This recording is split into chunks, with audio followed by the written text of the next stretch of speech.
गीता इन 18 बातों को अपनाने वाला सभी दुखों और वासनाओं से हो जाता है दूर। भगवत गीता में भगवान श्री कृष्ण ने न केवल ज्ञान की बातें बताई हैं बल्कि जीवन जीने की कलाओं के बारे में भी बताया है। भगवान श्री कृष्ण ने अर्जुन को जो गीता का उपदेश दिया है वह हर मनुष्य के लिए प्रेरणा स्रोत साबित हो सकता है। गीता में भगवान श्री कृष्ण अर्जुन को उपदेश देते हैं कि जो भी मनुष्य भगवत गीता की 18 बातों को अपनाकर अपने जीवन में उतारता है वह सभी दुखों से, वासनाओं से, क्रोध से, ईर्ष्या से, लोभ से, मोह से, लालच आदि के बंधनों से मुक्त हो जाता है। आगे जानते हैं भगवत गीता की 18 ज्ञान की बातें। 1. आनंद मनुष्य के भीतर ही निवास करता है, परंतु मनुष्य उसे स्त्री में, घर में और बाहरी सुखों में खोज रहा है। 2. श्री कृष्ण कहते हैं कि भगवान उपासना केवल शरीर से ही नहीं बल्कि मन से करनी चाहिए। भगवान का वंदन उन्हें प्रेम बंधन में बांधता है।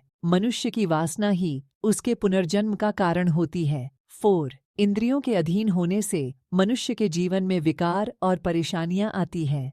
5. संयम यानी धैर्य, सदाचार, स्नेह और सेवा जैसे गुण सत्संग के बिना नहीं आते हैं। 6. श्री कृष्ण कहते हैं कि मनुष्य को वस्त्र बदलने की आवश्यकता नहीं है, आवश्यकता हृदय परिवर्तन की है। 7. जवानी में जिसने ज्यादा पाप किए हैं उसे बुढ़ापे में नींद नहीं आती। 8. भगवान ने जिसे संपत्ति दी है उसे गाय अवश्य रखनी चाहिए। 9. जुआ, मदिरापान, परस्त्रीगमन, अनैतिक संबंध, हिंसा, असत्य, मद, आसक्ति और निर्दयता इन सब में कलयुग का वास है।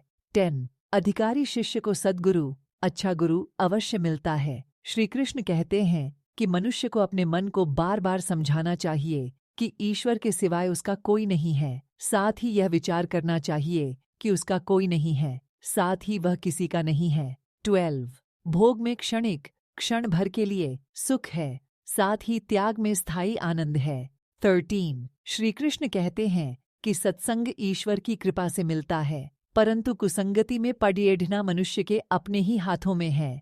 14. लोभ और ममता, किसी से अधिक लगाव पाप के माता पिता हैं, साथ ही लोभ पाप का बाप है। 15. श्री कृष्ण कहते हैं कि स्त्री का धर्म है कि रोज तुलसी और पार्वती का पूजन करें। 16. मनुष्य को अपने मन और बुद्धि पर विश्वास नहीं करना चाहिए क्योंकि ये बार बार मनुष्य को दगा देते हैं। खुद को निर्दोष मानना बहुत बड़ा दोष है। 17. यदि पति पत्नी को पवित्र जीवन बिताएं तो भगवान पुत्र के रूप में उनके घर आने की इच्छा रखते हैं। 18. भगवान इन सभी कसौटियों पर कसकर जांच परख कर ही मनुष्य को अपनाते। अगर ज्ञान अच्छा लगा है तो अट्रैक्टिव भाडरवा को सब्सक्राइब करिए।